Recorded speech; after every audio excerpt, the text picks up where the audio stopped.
Hi, my friend. It's Pat Sloan here with my daily video.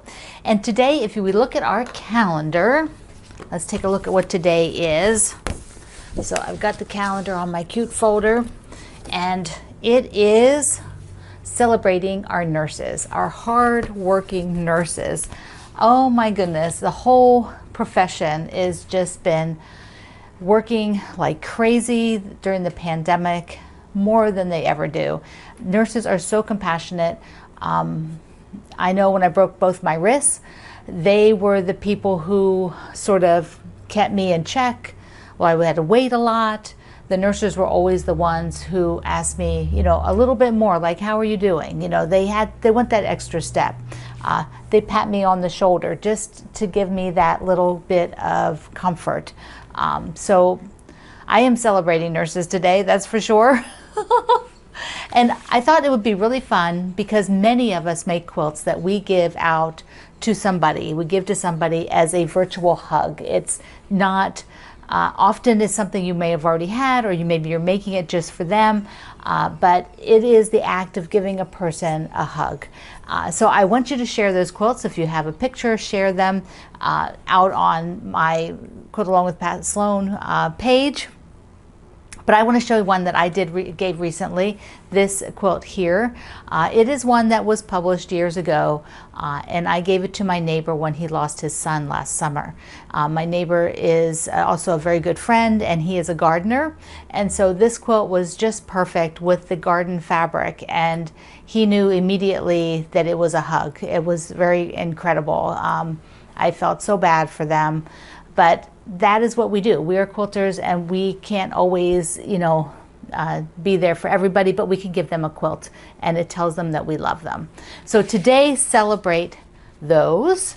I'm excited. I'm excited to see what quilts you've done. I've done charity quilts in the past for breast cancer. I've done collaboration pieces that were, auctioned off. So there's lots of pieces, and I haven't done any recently like that, and I think maybe I should. I don't know what it'll be. Oh, I did send quilts off for auction to Heather with the for the fire. So yeah, I did that last year too.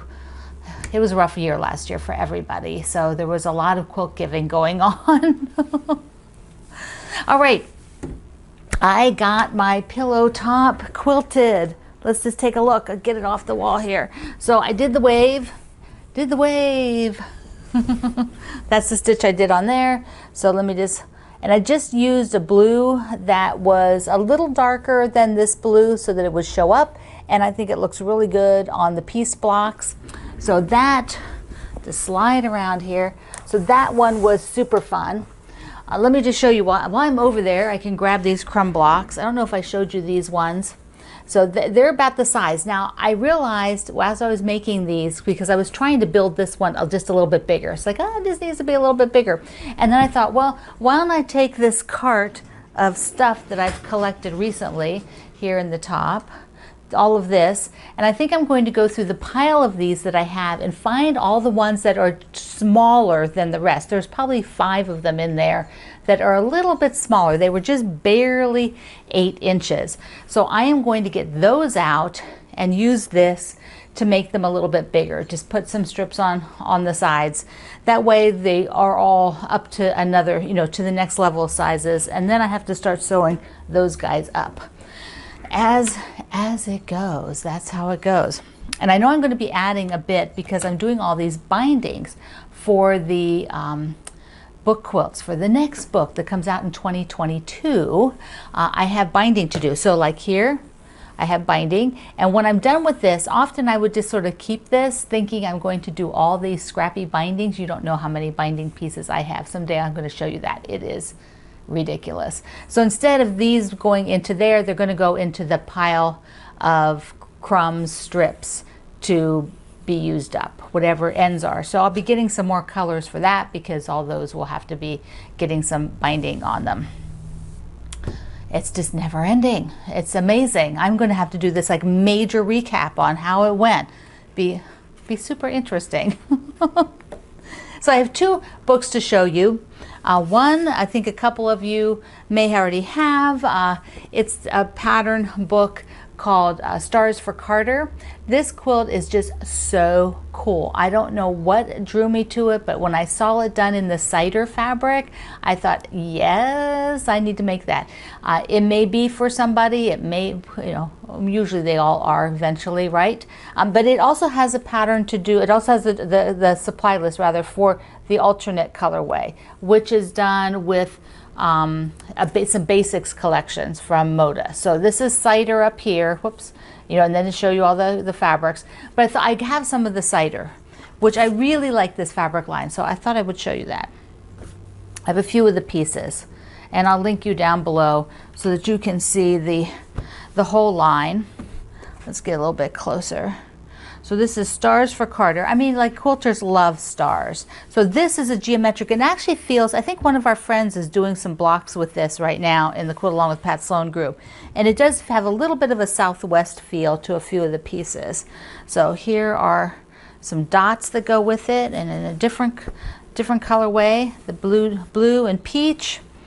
I really like this floral. It's got that gold. It's warm and cozy. It's got a really nice feel to it. That's an apricot grunge, which is a basic line from Moda that goes with this. And then here, look at this. I like that a lot. I like that image. And then these come in different colors.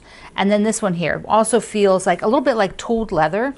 Doesn't look like a design that you would see on a tooled leather bag. I may have had a tooled leather bag like that many years ago. A lot of years ago, actually. Like when I was in high school. My dad may have gotten it on one of his travels, like from Spain or something, when we lived in Europe. So this is Stars for Carter. It tells you right on the back what the different fabrics are, if you like the color, either of the colorways, and so you can just get exactly what you need, or if you can look in your own fabric first, shop your own fabric first, and then add to it. So like you might have a basic like this, that's peach, like a tonal, or you might have, something else. But anyway, I just had to show it to you because I know we love stars. And the other thing that I got that I just am really excited about is Krista Moser, my friend Krista. She put out this little booklet on batting, which has like every question you've ever thought of about batting, like the terminology and is there a right or a wrong side, and going through like shrinkage and all the different categories and things you might be asking about batting. Then she breaks it down into like 100% cotton. A lot of you don't actually use 100% cotton batting. You usually are using like an 80-20, which is 80% cotton and 20 of some other fiber, so that it is not, the reason why you do that usually is they do that is so that you don't have to quilt as close. If you're quilting with 100% cotton, the fibers are short. They're not spun longer with this other, poly or others, blend silk or whatever. So when they're short, you have to quilt closer together. When you can get a longer fiber in the batting, you can have more separation between your quilting. Like here she talks about silk batting, which I have never used. Have you used silk batting? Anybody out there use silk batting? Tell me about it. She tells you what she's found out about it. Bamboo batting. I have not used bamboo batting, or maybe once. I can't remember. If I used it once, I did like it. I am not good at and then wool batting. I have used wool batting. So she has a whole section on wool batting. Now I have used that, and generally it's a blend. I don't think I've ever used 100% wool. It's a wool blend, and I have really liked them. They give more loft. So wool batting is a little bit fluffier. I tend to use a really flat bat, but flat bat. So when it's a little fluffier like that, if you have areas that are unquilted, they will lift. It won't be quite like a trapunto. A trapunto is where you actually stuff more batting underneath there or fill. But with wool, you can get an effect of a lift. So if you have a part of your quilt, like a patchwork block, that you maybe have a diamond area and you want that lifted up more, for an effect, a wool batting would be a really good option. and it's really nice. So this I will link you to. It is a great little book, something you just put that in your cart the next time you are shopping, you know, get this with your stuff. We can all learn more about batting, I think. It's just it's like buying tires for the car, right? That is the most unexciting thing to spend my money on, is tires for the car. It's like, I don't care. I don't care about the tires. But yeah, I do care that they work, but I don't care about buying new tires. Yeah, it's just not, you know, or filters, air filters for the house. You know, I mean, like, these are not exciting purchases. And batting should feel more exciting, but we don't see it. We put it in the middle. It does its job really well, but it gives your whole quilt life. If you have no batting, your quilt is flat. There's no dimension, there's no texture, there's no hills and valleys, there's no cuddle, it's just a sheet. So batting has a really important job, but once we put it in there, we don't see it. So I think that's why it gets a bad rap, at least from me. It's like, I think, oh, I don't want to spend my money on batting. But we do, we have to have it in there. We don't have to, but your quilt is totally different with batting than without batting. It's just the way it is. So my cross stitch, okay, so this, whatever day of the month this is, I have 3 handwork projects that I'm working on. It's actually 4. That's too many. So I need to get that hexie done. It's over there right now. I need to get that done because that's just a one and done. You know, that's one block, then it's done. I have the sail away. Friday is the next sail away section. So if you have not signed up yet, you need to get in on it. So I almost have the anchor chain done for the top of the piece. So this is the top, even though I'm holding it the other way. And then it, you know, has to go all the way around. They only did it on 3 sides, but I'm pretty sure I'm going to do all 4 sides. I cannot tell you how many times I forgot to put 2 stitches in between them, and I only did 1, so I had to go back and undo it because I'm like, no, I'm doing it right. So anyways, I think I got it in my head now, the rhythm of it. So it's actually kind of neat. I'm enjoying doing that. I will obviously not have the whole chain done by Friday. But I've got that, and I'm really happy. I'll go on to the next part, and I'll do as much as I can each week. I'm working on the monthly one. I'm working on the bird. And so here is the sweet little bird.